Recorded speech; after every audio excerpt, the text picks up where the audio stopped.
What up?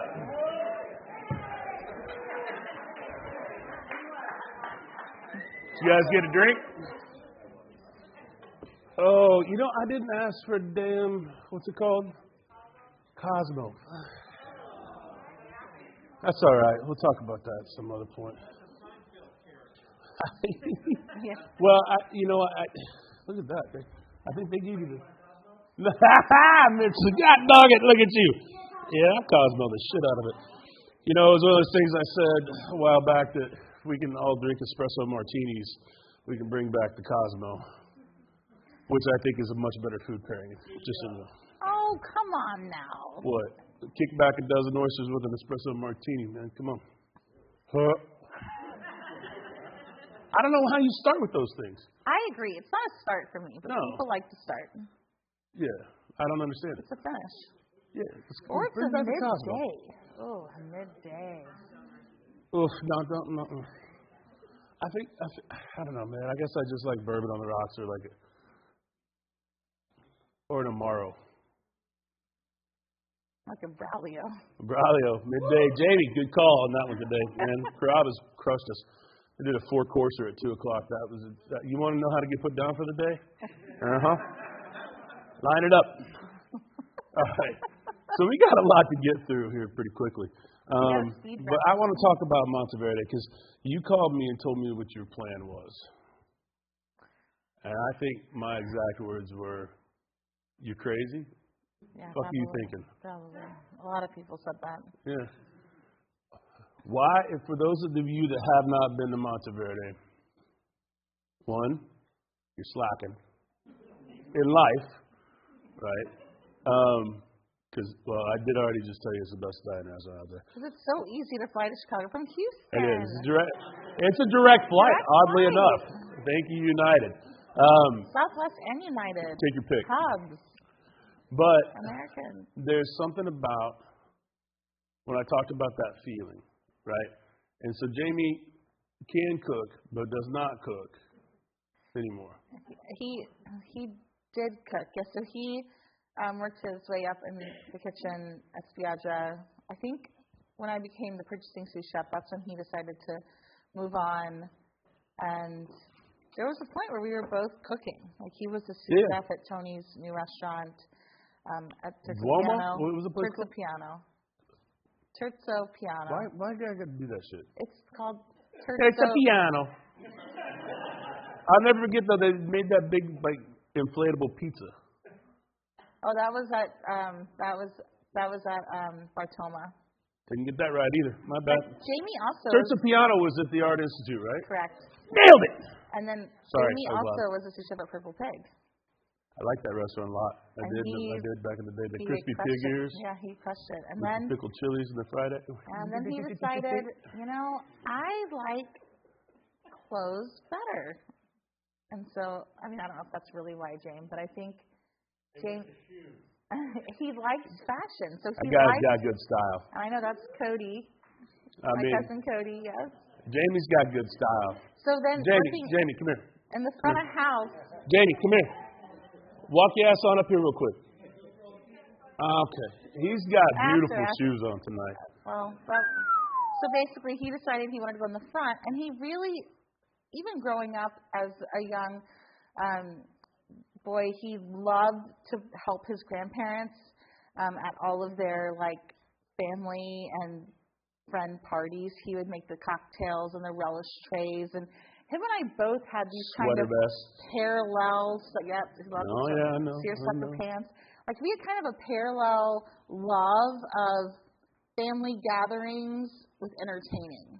And him and I love to entertain. Yes, you do. We love to have people do it well. over. We love to have people in our space. It's one of our favorite things to do. And I think running a restaurant, you think that's what you're doing, but you're really doing way more. But it's but when you run a restaurant, when it's yours. If it could just be that. Yeah, you're inviting people into your home. Right? Yes. And that's how every service is you're inviting someone. You may or may not know them, but you probably don't. But you're inviting them into your home. Yes. So Monteverde for me became a a dream. I mean, so we opened Monteverde in 2015, and I think why you said I was crazy was because we make pasta to order. Yep, that's 100% the reason. Ain't nobody does that shit. Yeah. Zero. You know what? You talk about maybe you're cooking the dried pasta to order or something like that. Yeah. No, bullshit. Right? You walk in this restaurant, you walk past the host stand, and it's just this vibrant feel in this restaurant. It's going, it's feeling good. And then you walk up to the bar and you look at the bar and you're like, look at all of these spirits. And then you see balsamic barrels, aged in balsamic. And then you look and you're like, there's two ladies up there basically on a stage. Yeah. And they got the mirrors hanging over them. Yes. And if I order a ravioli, they're making the damn ravioli and then handing it back to the kitchen where then it's cooked and then it comes right to me. Yeah. Not a damn soul does that. In Italy, and very high-end small seat restaurants. How many seats you got? 110. How many covers you do on a Friday night? How many covers do you on Friday night? 300? 350? Not a small thing. Right? And these ladies, these nonas have been there. You got lucky. Since day one. You got lucky too. So, I mean, we could talk for hours about that. And the Cliff Notes version is we're the first restaurant that brought barrels from Reggio Emilia, Italy. And there's only 2 provinces you can get balsamic from, that true balsamic is made from. And my friend is a third-generation balsamic maker. And he really went on my first trip to Italy, which was part of my changing, which is a whole other thing. Like my whole life changed in that trip. But he took me around and really made a point to teach me a lot about Italy. And we went to Sicily together. We've gone to a lot of places together. And I knew I wanted to bring the barrels back. He loved it so much he came to Southern Smoke with you last year. He did. You cooked it the night before the festival, and he came out just for that. He loved it. And so for his human. barrels to be in Chicago, his father died much younger than he had planned, and so he had to take over the family business, and has really made it into something very special. But Andrea cried that night, and he was like, my father is here, and he's so happy. And the next day, a woman and her 2 kids and husband walked in the door, got an application, was sitting at a table, and they came down to the basement and grabbed me, and they go, Sarah, there's a family here. And I'm like, there's a family here? We're not even, what's going on? I go up the stairs, and the daughter, Monica, she goes, we just moved here from Bologna. My mom's been working and making pasta for 25 years. Fresh pasta. She's a Spolina, and she wants a job. And I had never. Yes. And so, to have that story. What do you need? Yeah. And I really believe Andrea's father helped make, it's all about those things. And Maria also has worked with us since day one. They both are a love-hate relationship. They love each other. They hate each other at times. I mean, those generally, I tell you, the 2 people that you love the most are the ones that are that way. They are the rocks of our restaurant. Maria makes all the extruded pastas, and Besa does all of the sfolia, sheeted pastas. And they're so nice. They're amazing. They're so sweet. They are. I'll go ahead and tell you, your staff is very sweet, because every time I walk in, I feel like... They love you, though. You're the mayor. You really are. They're like, Chef, can Chris come work here? They would love for you to work there. That'd be terrible. I can't roll pasta. Remember that, no. Right? Luckily, there's the 2 ladies that do. Yeah. But I make good staff meal. You make a great staff meal. I'm good at that.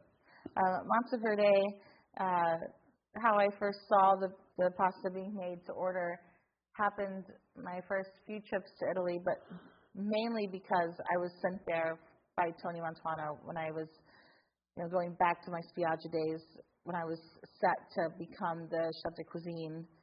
He said, Sarah, do you have a passport? And I thought, I started crying.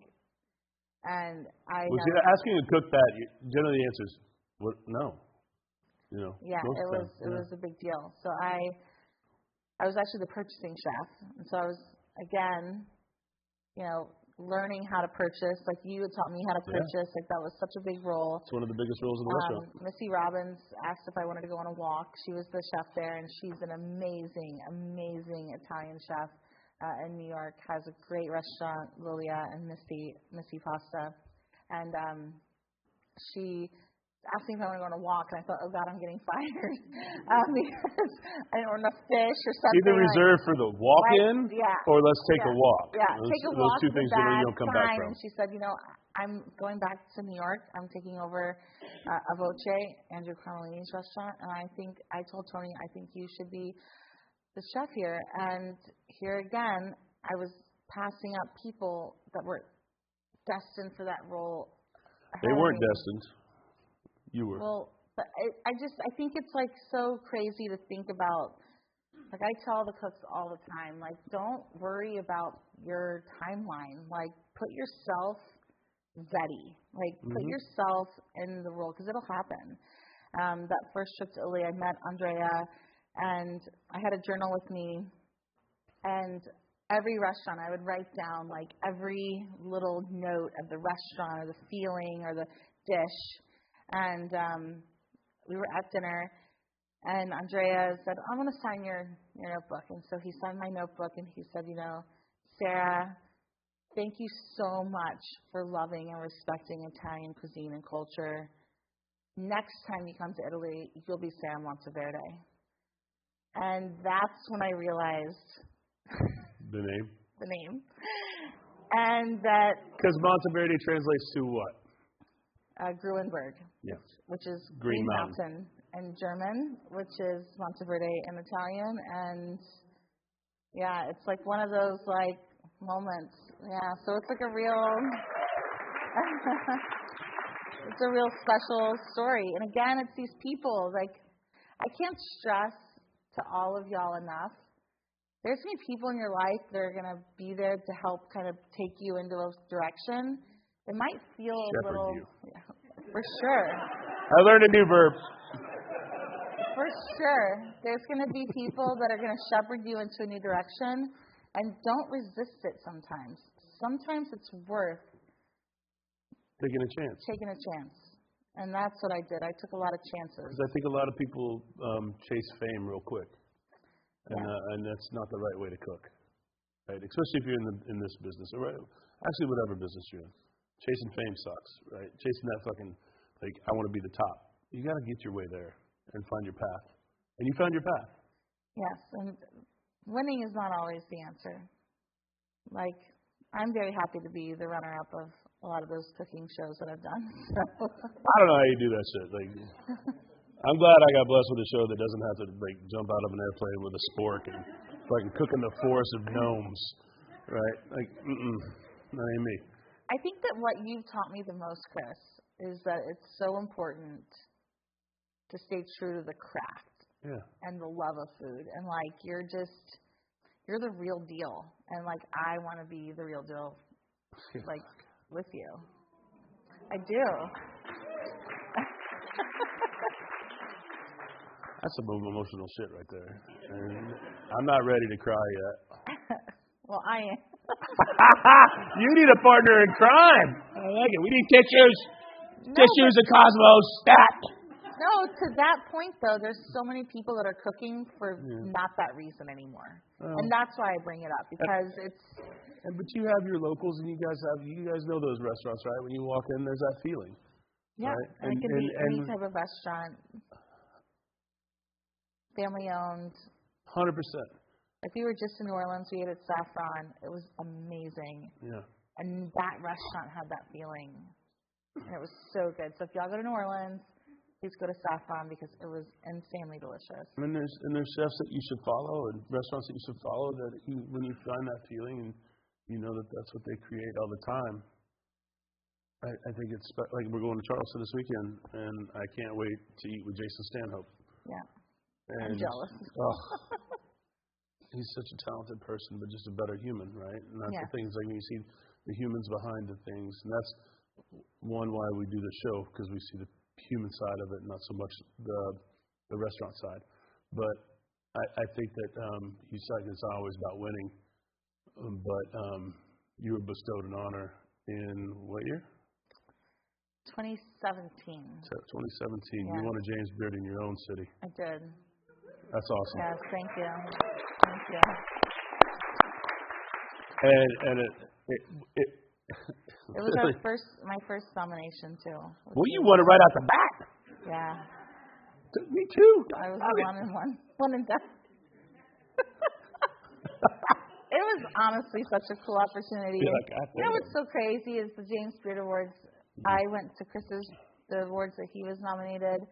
Spiaggia at the time had been nominated for several awards, Outstanding Restaurant, Hospitality, for a few years there, in the late teens. Or I guess, no, not late teens, early teens. Early teens, yeah. Early teens, because that's when I was there. And after you win, you go into that, room. Yep.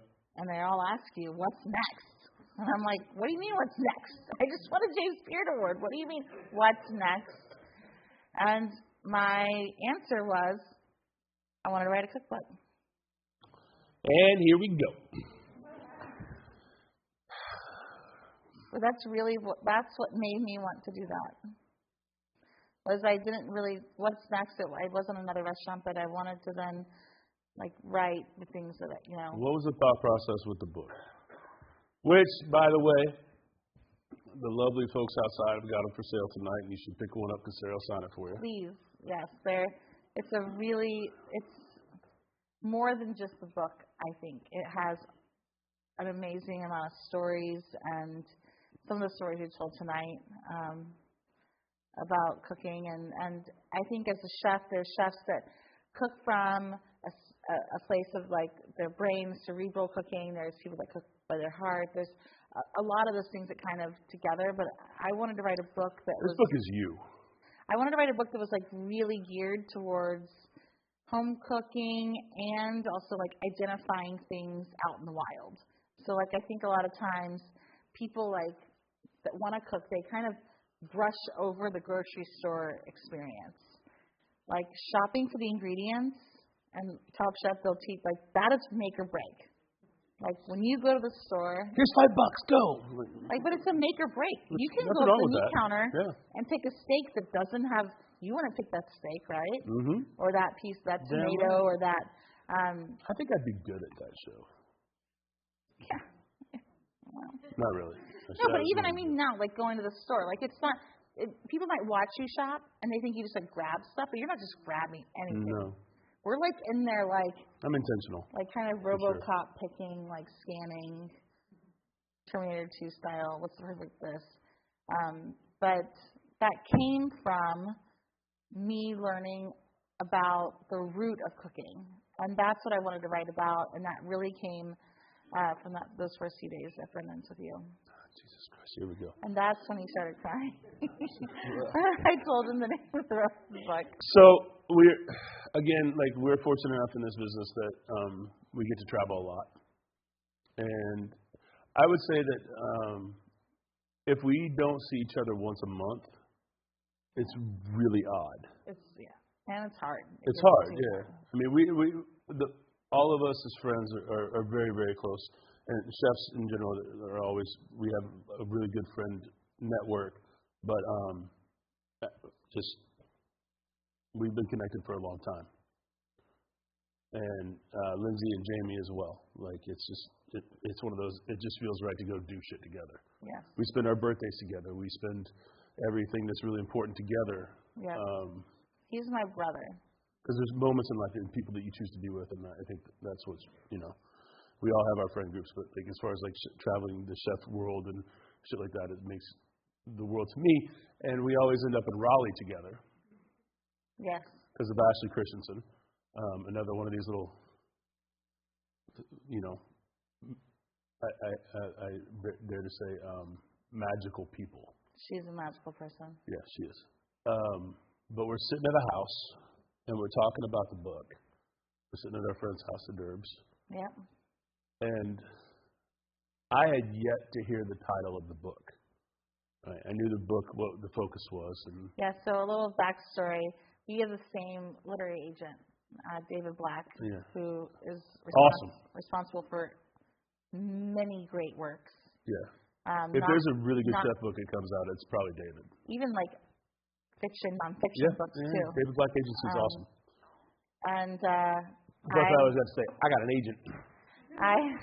I went to meet with him, and I thought I could just kind of go in there and charm my way through what's your book about, and he was like, Nope.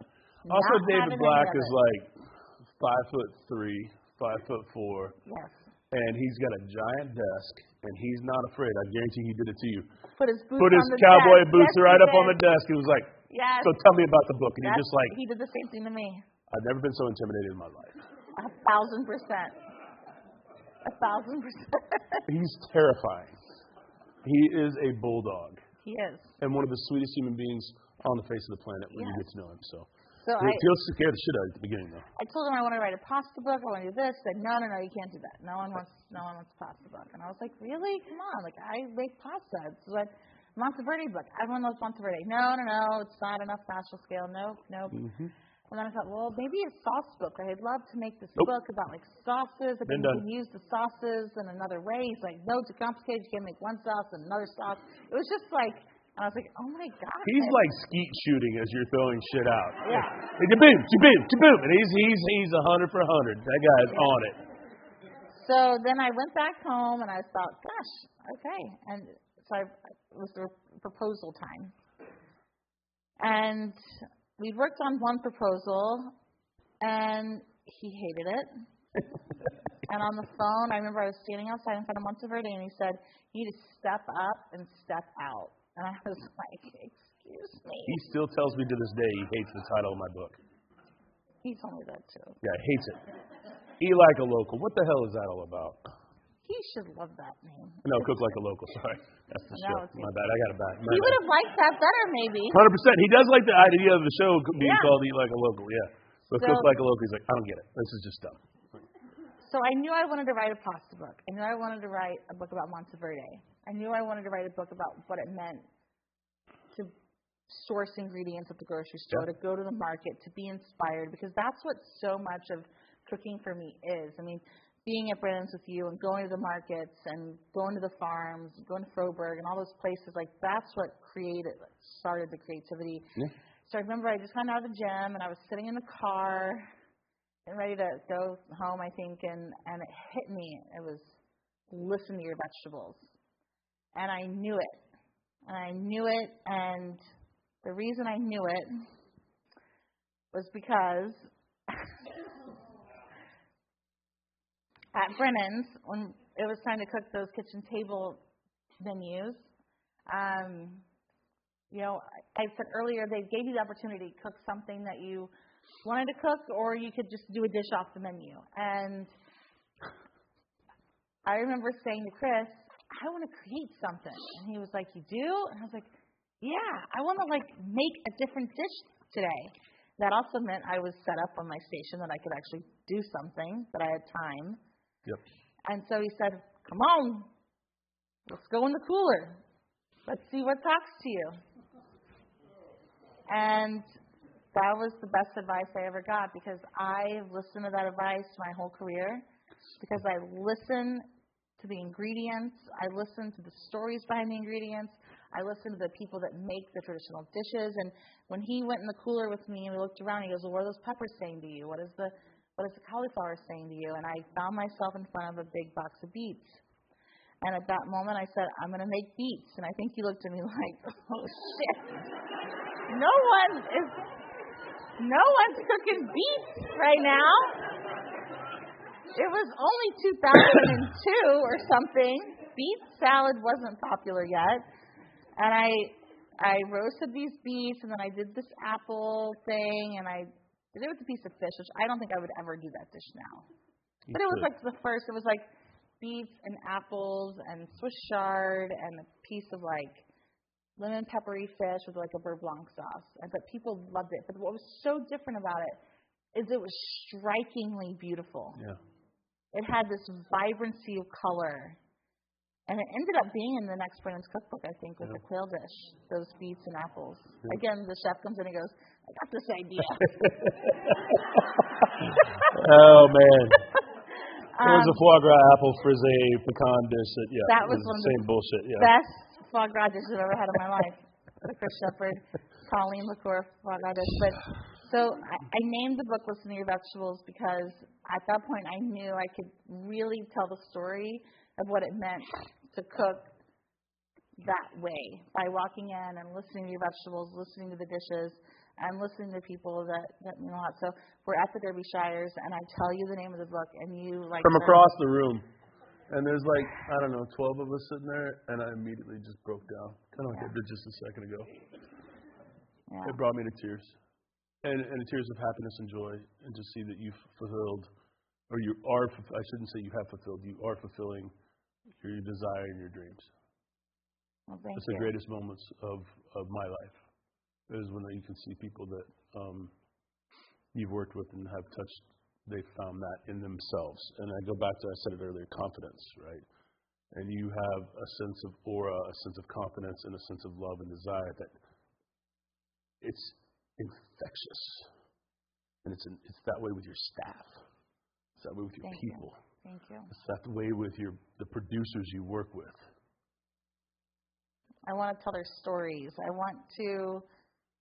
Food is so much more than, growing up with I know we're probably running out of time to get some questions. Nice. But growing up with grandparents out in Victoria, Texas, and learning that they had to grow their food and that, I would go to cattle auctions with my grandfather. Who did that? Most of us think meat comes on a styrofoam tray at the grocery store. To be very honest, it does not.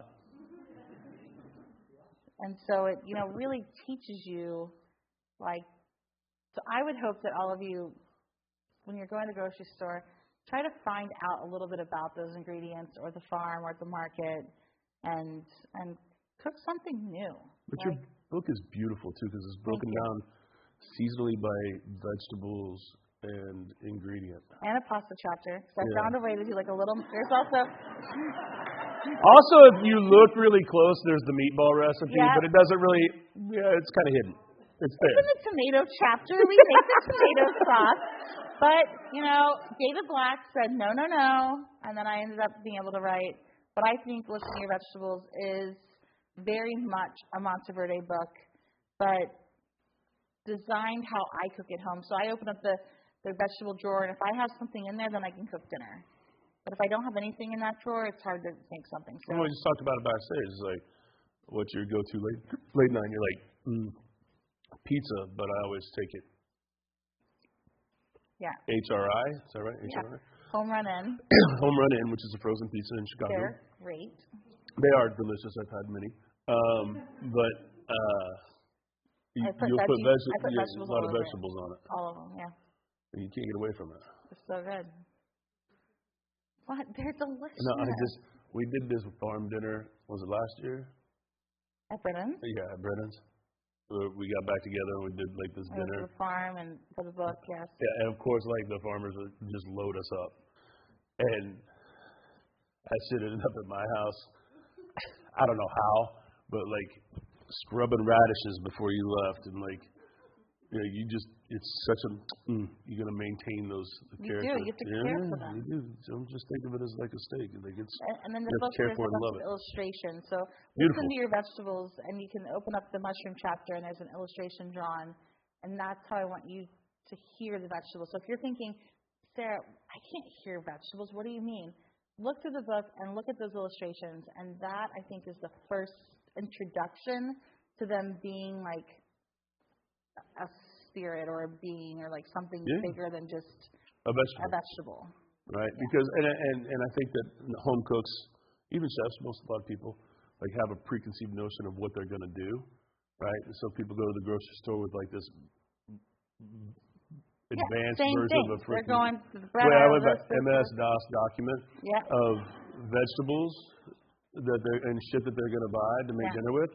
And they're like, well, what do you buy? What are you looking for? I'm like, I just walk in and what looks good and listen to it, and it'll tell you what to do with it. Just in the walk-in when you sit there and listen to the shit that you see on the shelf. It'll tell you, okay, well that's this. Yeah, that looks good. Let's do that. What am I going to do with it? Keep walking. Listen to it a little bit longer. Yeah. The food will tell you what to do with it. It really will. Right? Don't follow the recipes all the time unless you're looking at her book or my book. Then you can follow those. But for the most part, like I don't want people to follow the recipe. no, that's just the same thing we always say. It's like a roadmap, right? But be willing to take a turn or like see something cool and take a left when you should have taken a right. You know what I'm saying? Enjoy your life for a few minutes. Pretty easy. Is it the time for the question? Yeah. When did you graduate from the Art Institute? 2001. Yeah, I was. Oh shit. Oh, I don't remember. I don't even remember that. Oh, I don't remember. I graduated. I don't know, 96. or 2002, but I think it was 2001. I'm old. So I was there 99 to 2001. What's been your favorite food moment? Well, probably like food moment or cooking moment. This says food moment. We'll go with both. What's your favorite cooking? Okay, I already know the answer to your favorite. I got it. All right. Okay, so I was staging in northern Italy at this amazing 3-star Michelin restaurant. As one does. Del Pescatore, run by a family of operators, and Nonna Bruna, the grandmother, works there. The mom and her son are in the kitchen, and her husband and the other son run the front with their wives. And it's a whole family environment, but it's a 3-star Michelin. It's very high end. And Nadia Santini, she's been on the San Pellegrino list for top female chefs in the world. And she looked at me and she said, "It's time to make staff meal." And I said, "Okay, great. I can do this, I think." And she said, "Do you know how to make spaghetti al pomodoro?" And I said, "I think I do, but I don't." It sounds like... How would you do this? Like, show me. Because that's the answer that right is like there. the most simple pasta in the world to make. One of the best. But it's one of the hardest. Mm-hmm. And she said, "I'm going to show you." And so she grabbed her tomato sauce that she had put up from the year before and put the spaghetti, like it was the Checo spaghetti, like right into the pot. The spaghetti sauce in the pan with one whole garlic clove. Sear it in the oil, take it out, then put the tomato. They don't eat a lot of no chopped garlic in like in Italy. They're not chopping the garlic. This is why you don't feel so, ugh. Yeah, it makes a big difference. Appreciate that. The pasta went in the water for literally like 2 minutes. She took it out and put it in the sauce. And basically the pasta was still straight. And then made it like a risotto. And cooked the pasta in the tomato sauce, adding pasta water. And its version of it is in the book, not to like, but the story is there. And that, when I tasted that simmered tomato sauce spaghetti, it was 3 ingredients that changed my life. No wonder you've asked me. Have I made pomodoro for you? That's why I always ask you. I'm still going to say the answer is no. I was going to make it for you your last birthday. I know. I always tell you I want to make it for you because you're always so about Italian food. He is, Lindsay. But it's not that Well, version. I got to make, there's no way to make that like that. That, like, with it still solid. Do you share your grandmother's stuffed cabbage recipe? Yeah. I do, yes. It's in the book. It's in the book, but that one has Parmesan and allspice and some herbs. And this weekend I actually made, in her honor, her version, which is made with regular, just green cabbage, no cheese, and then cracker crumbs. And her secret was... You made it this past weekend? I did, for the family, yeah. The secret is to put the cabbage in the microwave because you can't take leaves off of a green cabbage. No, not like you can. Not a savoy, like they're too interwoven. But she told me, pop it in the microwave for a few minutes. So I did that, and it was amazing. And it was great. We made that and fried oysters for her. It was great. It was awesome. You made me cry right now. That dish is, I think, a genius dish too. But I can't even imagine how. And that goes to the generation before her, how my grandmother, and it's in the book, she makes a whole cabbage. Basically, she stuffs the whole cabbage with cabbage, but it looks like a cabbage. It's delicious. But again, it's like 4 ingredients. And you had it on the menu at Monteverde, too.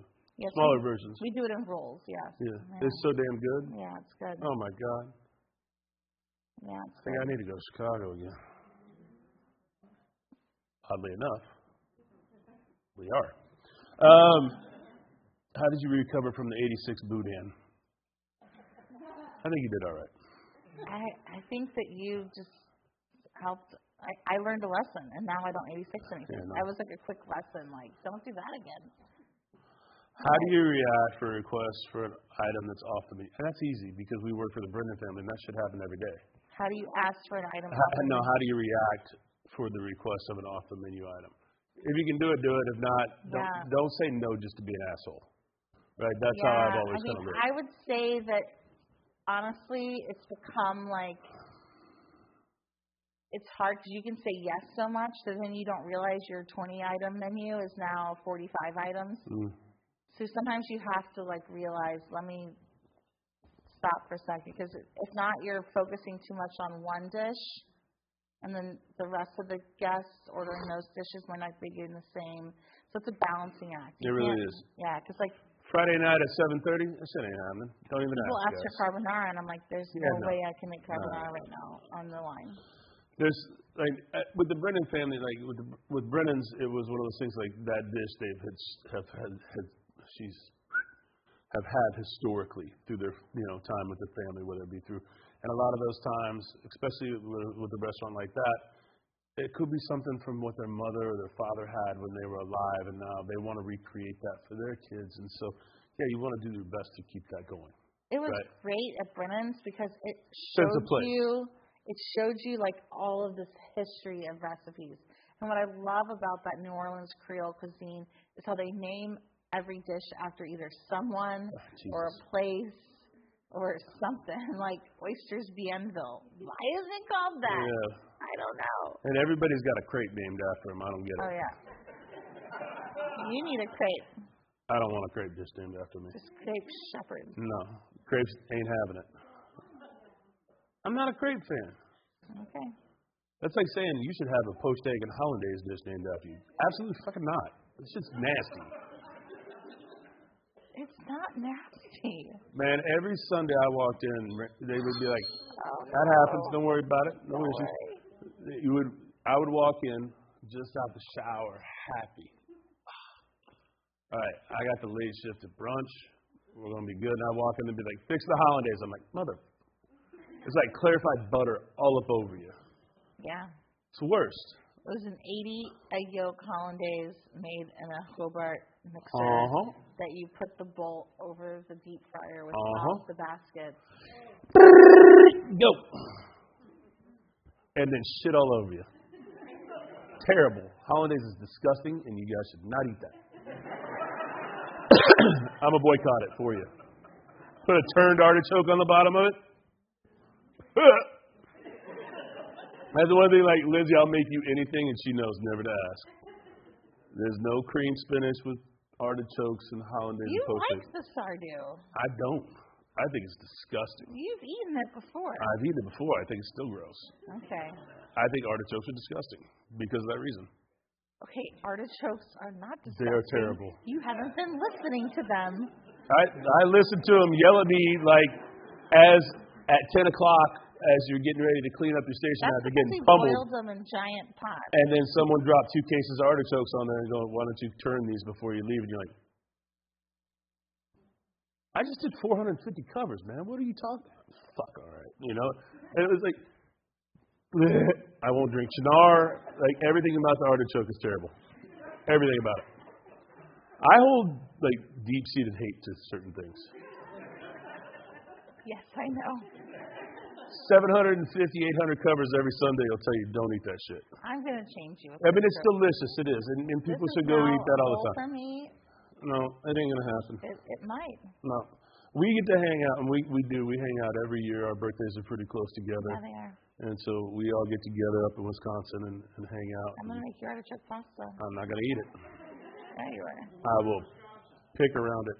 Out in the middle of nowhere. We go to West Bend. Yeah. It's about 45 minutes north of Milwaukee, and it's great. It's beautiful. We do it every year. In fact, we're doing it. Jamie turns 40 this year. We're going to go up there and hang out. And it's kind of a special place for us. That's actually become some of my favorite food moments.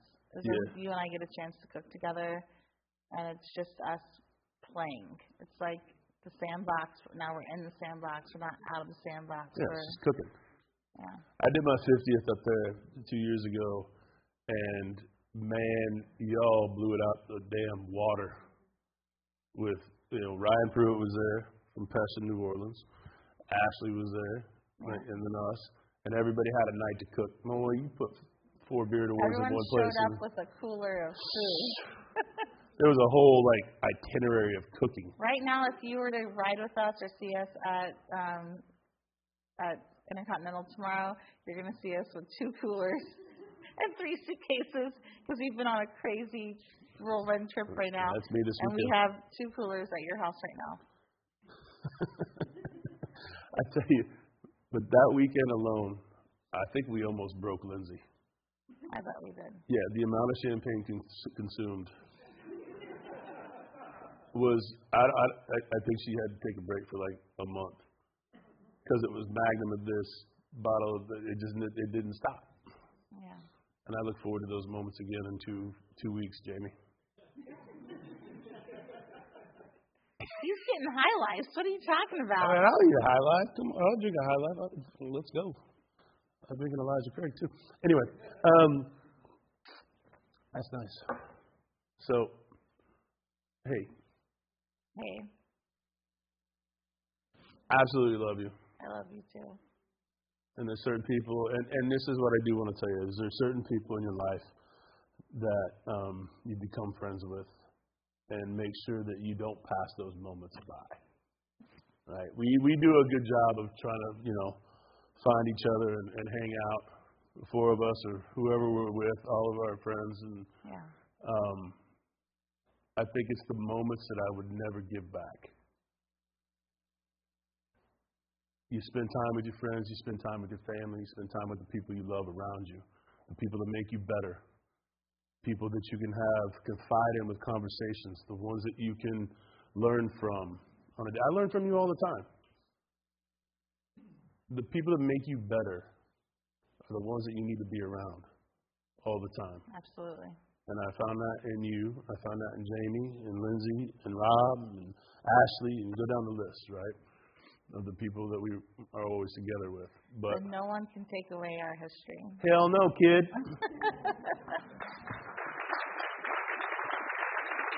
Pretty cool. We made that little video. I don't know if you all saw it, that little Mr. Rogers video, but that's just us we're close. We talk all the time. We do everything together. You find those people in your life, stick with it. There's not a price you can put on it.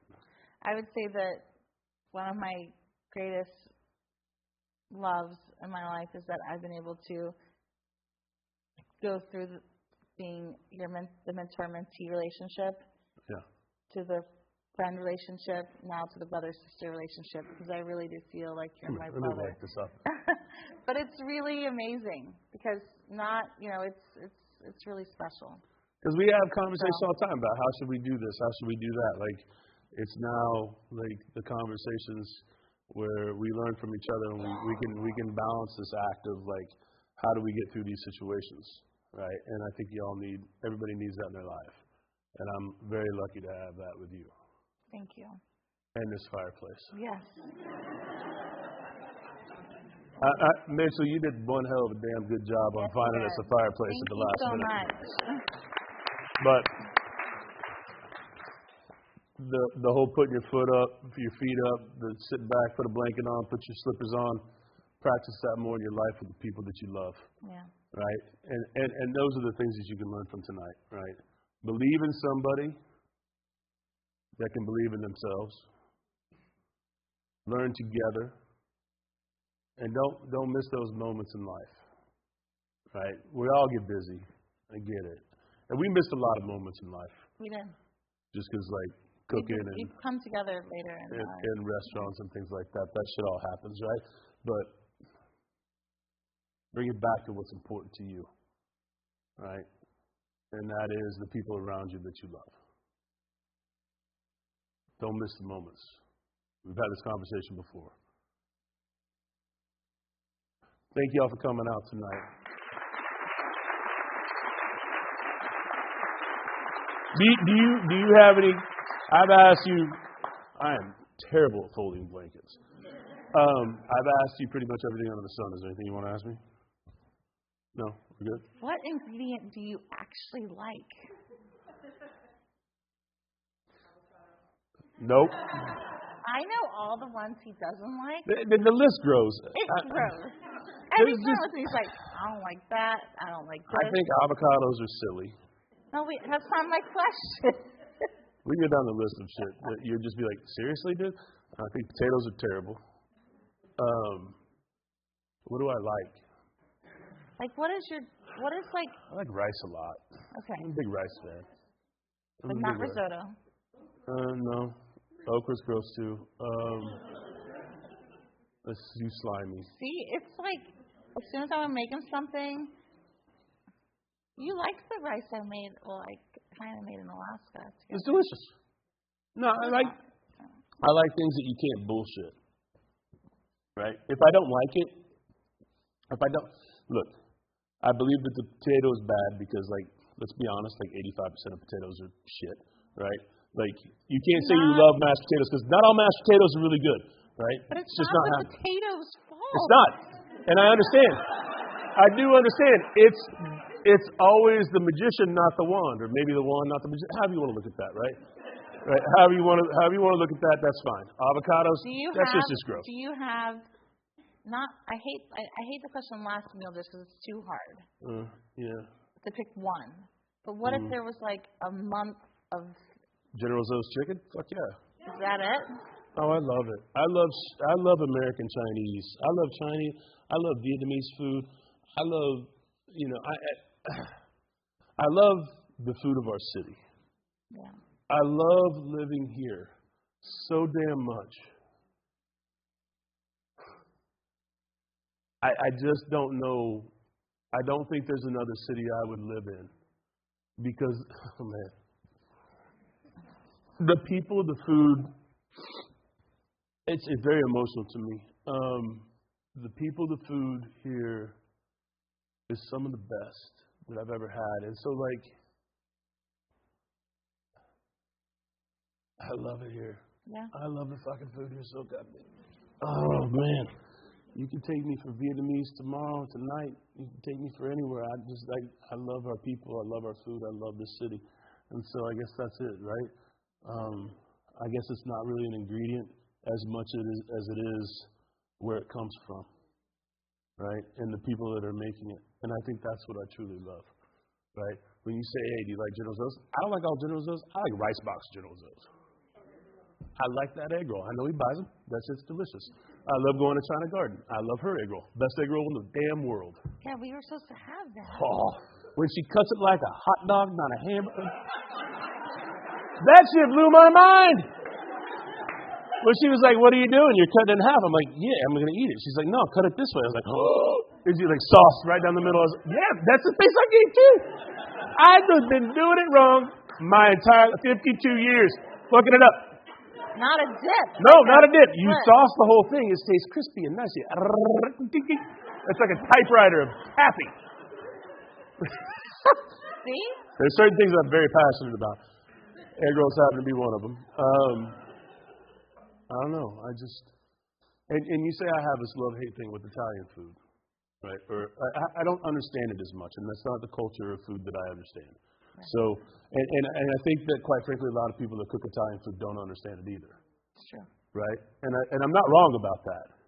I don't think that a pasta is a vehicle for whatever you want to put in it. Right? I think I need to find a sense of place with it and a sense of honor in what it is. Trying to take you. Yeah. There's all that too, yes. But, like, I don't think a carbonara should have peas or cream in it. No, it shouldn't. Right? I think if you're doing that, man, come on. Why? It's simple. It's egg yolks, it's the cheese, and it's like pasta water. You're like, go. Guanciale. And guanciale. Yeah. But don't make that shit with bacon, and don't make it with pancetta. Or onion. Because you're bullshitting everything about it. But once you know... You were looking at history and laughing at it. And it makes me mad. So, like, those are the things, like, that's why I have this torn. I know you secretly love Italian. I absolutely love it. Worry. Sunday gravy, that Sunday gravy you made at your house, I only wish that I could replicate that on a daily basis. That shit was like heart. I think Italian food, the thing about Italian food is that it should be made from the heart, right? It should be made with this joyous amount of love because that's Italy, right? And I always said I didn't want to go to Italy. When we went to Italy, I was like, oh, I love it. I want to hate it. But no, I loved it, right? You wanted to hate it? Oh, I was like, well, this is, like, why are we doing this? Like, can we go to Thailand? Like, but going and seeing, like, well, France the same way and Italy the same way, right? Yeah. And like, the historical attributions of, like, those dishes and the historical importance of these dishes and where they come from.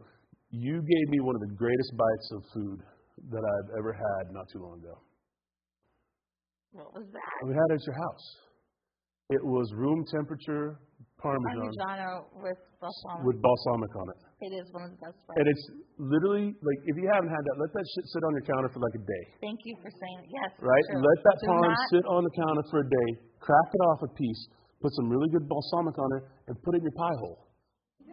Right? There's something about Parmigiano and eating it at room temp. It totally, like, you go to the store and it's at room temp, but then we put it in the fridge, which, you know, you have to put it in the fridge if you're going to hold it for a while, but for a cheese plate or anything like that, don't refrigerate it. And, yeah, well, we could go into that. So I did some consulting work with a winery in California, Robert Mondavi Winery. And so they do, like, their tastings at every person that walks in that thing to do a tasting, that's the first bite they get. They do? 100%. I totally stole it. I love it. And so every person that walks in for a tasting at Robert Mondavi Winery gets room temp parm and balsamic. Yeah. Because it's like, it does everything you want it to. It's salt, it's acid, it gets you going, man. It's just, nutty, it's creamy. God dog, it's a good bite. Yeah. So tomorrow, y'all know what you're doing, right? Yeah. Something that's so simplistic that we just grate on stuff and put into a salad dressing. Yeah, don't think about bullshit.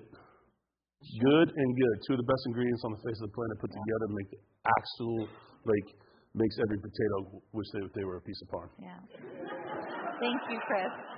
So, anyway, y'all, it's not a school night for me, but, like, those of you that do what you need to do, I mean, we could do this for hours. And I say that about every one of these shows, that we could do this for hours. But you guys got some books out there that you need to buy. Sarah's going to sign them up. We're going to chat you up for a little bit, but. And I would love for you to sign them for people too. That's weird, but. Why not? You're just as much. I'm going to sign the meatball.